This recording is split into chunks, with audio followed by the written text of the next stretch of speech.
अस्सलामुअलैकुम smart star readers, to my channel. I hope कि आपने मेरी हार्ट से रिलेटेड रीसेंट वीडियो देख ली होगी जिसमें मैंने जस्ट हार्ट का इंट्रो बताया था, स्ट्रक्चर बताया था और फंक्शन वगैरह। वो टॉपिक 9-10 के रीडर्स के लिए मौजूद था, मगर हार्ट का टॉपिक 11th स्टैंडर्ड की बुक में वाइट करके लिखा गया है जिसमें फेसेस ऑफ हार्ट बीट भी इंक्लूड है। इसलिए बगैर वक्त राय गां किए आज की वीडियो का आगाज करते हैं। Cardiac cycle, one contraction and one relaxation of heart is cardiac cycle. Means के हार्ट का ब्लड को पंप करने का फंक्शन कभी रुकता नहीं है। In the form of cycle वो चलता रहता है और 0.8 सेकंड में कार्डियक साइकिल कंप्लीट होता है। Now talking about two important terms, systole and diastole. Contraction of heart को सिस्टोल कहते हैं जबकि रिलैक्सेशन ऑफ हार्ट को डायस्टोल कहते हैं। सिस्टोल का प्रेशर लेस देन 120 mmHg होता है और डायस्टोल का प्रेशर 80 mmHg से लेस होता है। अगर हार्ट रेट की बात की जाए तो एक सेहतमंद बनीनू इंसान का हार्ट रेट जो होता है वो 72 बीट्स पर मिनट होता है, जो हम बचपन से पढ़ते आ रहे हैं। But here is some twist, और वो ये कि गूगल में normal heart beat range 70 to 100 बताई गई है and that is correct because ये आपकी कंडीशन पे भी डिपेंड करता है कि आप बैठे हैं, खड़े हैं या सो रहे हैं। अगर आप स्ट्रॉन्ग मस्कुलर एक्सरसाइज वगैरह करते हैं या मेडिसिन लेते हैं या कैफीन वगैरह इंटेक करते हैं, मींस कॉफी या टी वगैरह पीते हैं, तो तब ये हार्ट बीट रेंज 100 से अबव चली जाती है। और जब कार्डियक साइकिल चल रहा होता है तो heart around 85 millilitre blood aorta में ग्रेटर प्रेशर के साथ पोर करता है और ये line exam point of view से बहुत ज्यादा इम्पोर्टेंट है। Now going ahead and that is cardiac cycle has 3 faces जिसमें फर्स्ट फेज को डायस्टोल, सेकंड फेज को सिस्टोल एंड थर्ड फेज को वेंट्रिकल सिस्टोल कहते हैं। फर्स्ट फेज की बात करें जिसको डायस्टोल कहते हैं तो इसमें यह है कि जब हार्ट रिलैक्स होता है, मीन एक्सपेंड होता है, तो ब्लड 4 चैम्बर्स में पैसिवली फ्लो कर रहा होता है। एंड सेकंड फेज जिसको सिस्टोल कहते हैं जिसमें ये होता है कि जब हार्ट कंट्रैक्ट करता है तो ऊपर वाले 2 ऑरिकल भी कंट्रैक्ट हो जाते हैं।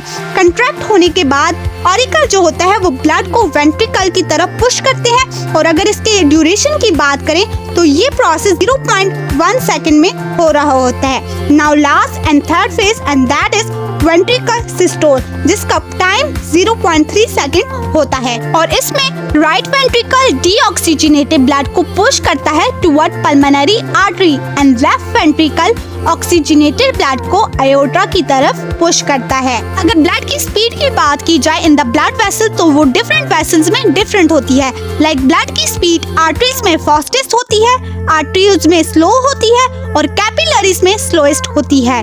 वेन्यूल्स में ब्लड की स्पीड इंक्रीज होती जाती है और इसके बाद वीन में फास्टर होती जाती है। अब बात करते हैं SA node and AV node के बारे में। तो सबसे पहले एसए नोड। तो SA node stand for sinoatrial node. SA node जो होते हैं वो स्पेशलाइज्ड स्ट्रक्चर होते हैं जो हार्ट की कंटिन्यूस वर्किंग करते हैं। इसके साथ साथ वो इम्पल्स को फास्ट जनरेट करते हैं और हार्ट की होल एक्टिविटी के लिए रिस्पॉन्सिबल होते हैं। और मोस्ट इम्पोर्टेंट के एसए नोड को प्राइमरी पेसमेकर भी कहा जाता है। अगर एग्जाम में आ जाए कि पेसमेकर किसे कहा जाता है तो याद रखें कि एसए नोड को प्राइमरी पेसमेकर कहा जाता है। अगर किसी सूरत में हमारा ये प्राइमरी पेसमेकर या नेचुरल पेसमेकर डिसेबल हो जाए और अपना काम करने के लिए एबल ना रहे तो उस सूरत में आर्टिफिशियल पेसमेकर हमारी बॉडी में इम्प्लांट किया जाता है और ये इलेक्ट्रॉनिक डिवाइस होता है जो कि ऑटोमेटिकली इलेक्ट्रिक इम्पल्स को जनरेट करता है हर 0.8 सेकंड के बाद। अब एसए नोड की लोकेशन की बात की जाए तो एसए नोड जो स्ट्रक्चर होते हैं वो राइट एट्रियम के अपर वॉल में पाए जाते हैं near the superior vena cava. AV node stand for atrioventricular node. ये जो होते हैं स्पेशलाइज्ड फाइबर होते हैं और इनको परकंजी फाइबर भी कहा जाता है। स्मार्ट स्टार रीडर्स की बात मत भूलिएगा कि एसए नोड को प्राइमरी पेसमेकर कहा जाता है और एवी नोड को परकंजी फाइबर कहा जाता है। एवी नोड के फंक्शन के हवाले से बात की जाए तो इसका फंक्शन हार्ट रेट को कोऑर्डिनेट करना होता है और एट्रियम को वेंट्रिकल से इलेक्ट्रिकली कनेक्ट करना होता है या रखना होता है। और एवी नोड एट्रियोवेंट्रिकुलर नोड जो होते हैं वो एसए नोड के मुकाबले स्मॉलर होते हैं और एवी नोड एट्रियल सेप्टम के लोअर पार्ट में पाए जाते हैं। एक और बोनस पॉइंट बताऊं कि मोस्टली लोग यहाँ पे ये कहते हैं कि मेरा बेटा तुमसे ना हो पाएगा। एक और बोनस पॉइंट बताऊं और ये कि मोस्टली पीपल कहते हैं कि मेरा दिल धक धक की साउंड प्रोड्यूस कर रहा है, बट इट्स नॉट करेक्ट। हमारा दिल धक धक की नहीं बल्कि कोई और साउंड प्रोड्यूस कर रहा है। अगर आपने जाना है कि हमारा दिल कौन सी साउंड प्रोड्यूस करता है तो उस वीडियो को जाके देखिए, जिसका लिंक डिस्क्रिप्शन बॉक्स में है।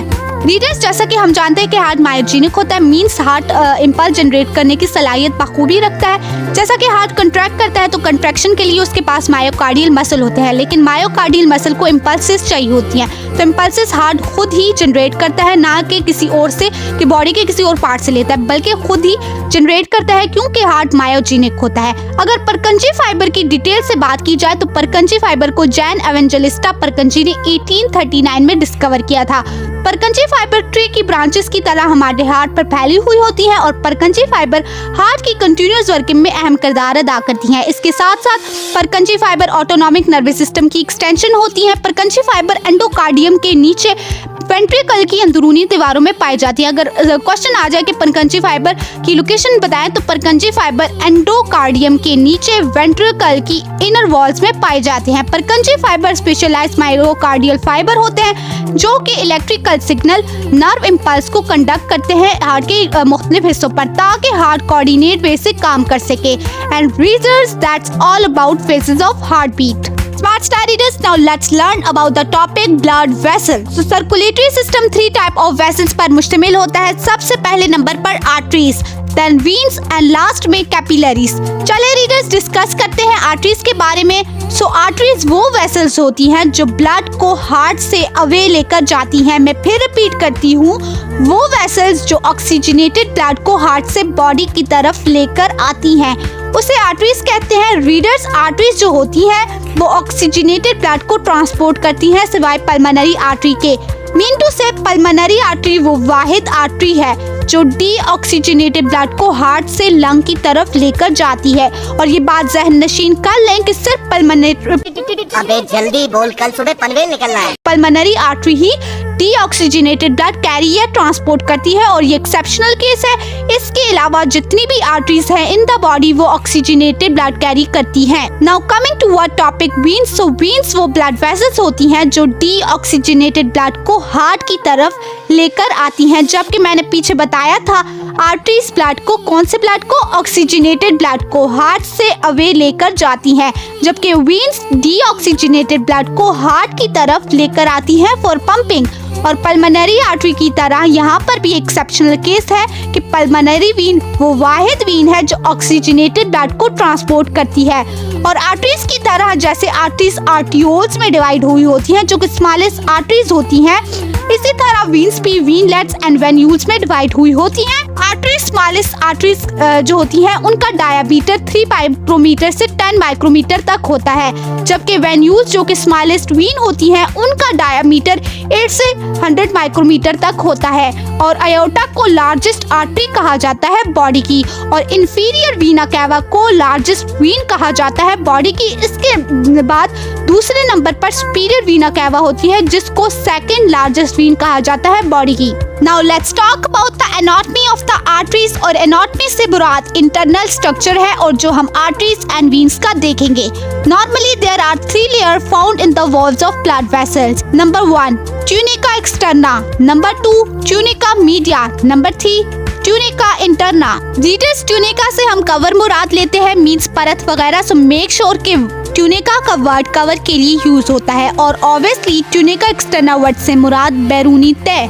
सो आर्टरीज या वीन्स की जो बैरूनी तय या कवर होता है उसे ट्यूनिका एक्सटर्ना कहते हैं। Let me repeat this again कि आर्टरीज और वीन्स का जो आउटर कवर होता है उसे हम ट्यूनिका एक्सटर्ना कहते हैं। स्मार्ट स्टार रीडर्स, एक और बहुत इंपॉर्टेंट पॉइंट कि आर्टरीज और वीन्स में जब ब्लड ग्रेटर प्रेशर के साथ आता है तो एक्सपेंड करती हैं। तो एक्सपेंड कैसे करती हैं? सो आर्टरीज या वीन की एक्सपेंशन के लिए ट्यूनिका एक्सटर्ना लेयर में लॉन्गिट्यूडनल मसल्स पाए जाते हैं जो कि आर्टरीज या वीन्स को एक्सपेंड करने में मदद फराहम करते हैं। और हमेशा याद रखें कि आपकी बॉडी के किसी भी पार्ट में अगर लॉन्गिट्यूडनल मसल पाए जाए तो वो पार्ट फैलने की काबिलियत लाजमी रखता होगा। दूसरा एक और अहम पॉइंट कि आर्टरीज और वीन्स में कोलेजन और इलास्टिन फाइबर पाया जाता है और कोलेजन फाइबर का काम आर्टरीज या वीन्स को स्ट्रेंथ प्रोवाइड करना होता है। इसके बरअक्स इलास्टिन फाइबर का काम, जैसा कि आप जानते हैं कि ट्यूनिका एक्सटर्ना में पाया जाते हैं, तो ये रेशे आर्टरीज या वीन को इलास्टिसिटी मतलब कि लचीलापन मुहैया करते हैं ताकि जब कभी भी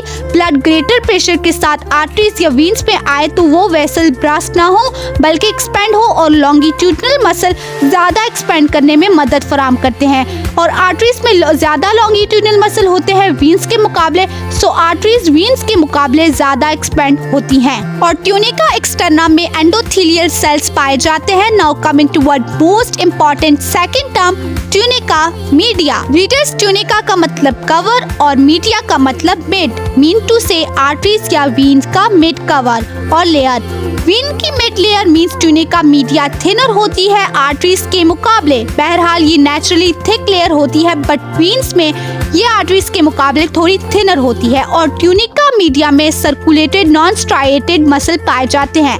सर्कुलर से मुराद smooth muscle in circle form, but non striated muscle से मुराद वो मसल जो कंटिन्यूसली वर्किंग करते हैं विदाउट योर विल पावर। और साथ ही साथ ट्यूनिका एक्सटर्ना की तरह इसमें भी इलास्टिन फाइबर पाए जाते हैं जो इलास्टिसिटी प्रोवाइड करते हैं। Now coming tunica interna means inner cover of the arteries and veins and this is composed of simple squamous epithelium also called endothelium. अब सिंपल स्क्वैमस का मतलब बिल्कुल सिंगल और सिंपल एपिथेलियम।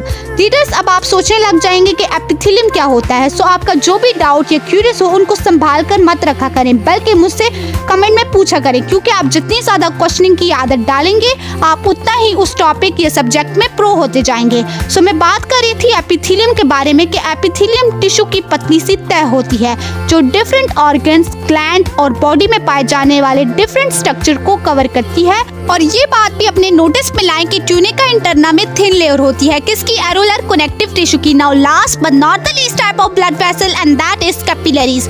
सो कैपिलरीज स्मॉलेस्ट ब्लड वेसल होती है और one cell thick होती है, मीन टू से कि एक वक्त में एक RBC red blood cell capillaries में से गुजर सकता है और इसका डायमीटर बहुत स्मॉल होता है and it's about 8 to 10 micrometre. And one basic definition of capillary bed, bed का मतलब होता है नेटवर्क, मींस कैपिलरीज का जाल। कैपिलरी बेड की डेफिनेशन ये है कि ये इंटरकनेक्शन होता है किसके दरमियान, बिटवीन आर्टरीज एंड वीन्स के दरमियान। मीन टू से आर्टरीज और वीन्स के दरमियान इंटरकनेक्शन जो होता है उसको कैपिलरी बेड कहते हैं। कैपिलरीज ऑक्सीजन, न्यूट्रिएंट्स और वाटर वगैरह को टिश्यू को देती हैं और बदले में उससे वेस्टेज और कार्बन डाइऑक्साइड लेती हैं और ये इसका फंक्शन होता है। नाउ गोइंग अहेड कि कैपिलरीज में ब्लड के फ्लो को कंट्रोल करने के लिए या एडजस्ट करने के लिए क्या लगे होते हैं। सो कैपिलरीज में ब्लड के फ्लो को कंट्रोल या एडजस्ट करने के लिए प्री कैपिलरी स्पिंटर्स पाए जाते हैं और प्री कैपिलरी स्पिंटर जो होते हैं वो बैंड हैं किसके, स्मूथ मसल के। और स्मूथ मसल इनवॉलेंट्री मसल्स होते हैं और स्पिंटर कैपिलरी ब्रांचेस के पॉइंट पर होते हैं और ये कैपिलरी ब्रांचेस आर्टियोल्स पर जाकर खत्म होती हैं और जब प्री कैपिलरी स्पिंटर कंट्रैक्ट करते हैं तो ब्रांचेस क्लोज हो जाती हैं और ब्लड फ्लो रुक जाता है। और अगर किसी सूरत में प्री कैपिलरी स्पिंटर डैमेज हो जाए और कंट्रैक्ट ना करे तो प्री कैपिलरी स्पिंटर में ब्लड फ्लो हाई प्रेशर के साथ होगा और ऑब्वियसली कैपिलरी का प्रेशर भी हाई हो जाएगा और जो फ्लूइड होगा वो कैपिलरीज से जो होगा बीच वाली जगह में बहना शुरू हो जाएगा और नतीजा फ्लूइड एक्युमुलेशन या एडिमा। एडिमा मींस वो कंडीशन जिसमें कैविटीज या टिश्यू में फ्लूइड की ज्यादती मीन एक्सेस हो जाती है।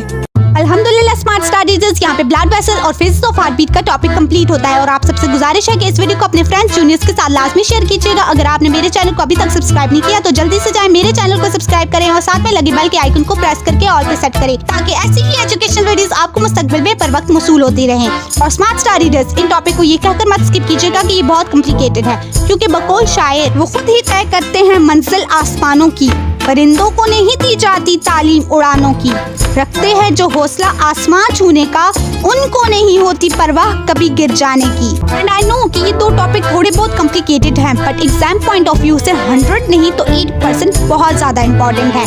स्मार्ट स्टार रीडर्स, इस वीडियो के लिए बस इतना ही। अपनी मेंटोर मनाहिल और बुरका को दीजिए इजाजत। इंशाल्लाह मिलूंगी बहुत जल्द एक ऐसी ही एजुकेशनल वीडियो के साथ, बट तब तक के लिए फी अमान।